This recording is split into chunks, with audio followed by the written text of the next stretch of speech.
ganda ng jacket nila. Panalo Opportunity.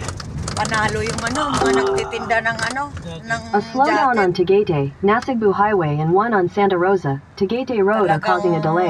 You can avoid them and save 20 minutes. Sobrang dilim ng Tagaytay, oh. Parang sinasabuyan ng snow rin, oh.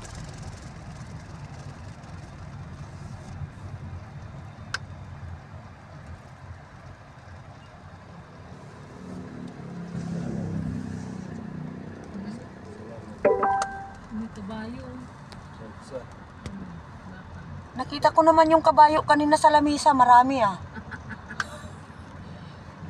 Tuwang-tuwa nga yung lagi lang nakaupo sila doon. Diba? Hindi sila umaalis doon. Talagang grabe yung ng kabayo doon. Kunin ko nga po yung Asan ba yun? Ay, yung cellphone daw. Hindi, sige lang. Hinto tayo dito. Oh. So, yung bilan dito. Estatwa ng snow. Sige, hinto muna tayo. Alam ko, dito yung bilan ng pasalubong.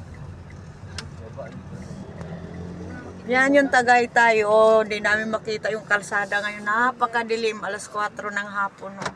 Grabe. Dito kami sa Twin Lakes Vine Gallery. Yan oh. Kaya nga. Bibili kami ng pasalubong pa Maynila. Grabe ang ang dilim. Bibili kami ng buko pie. Ay, yan o, Diyos ko.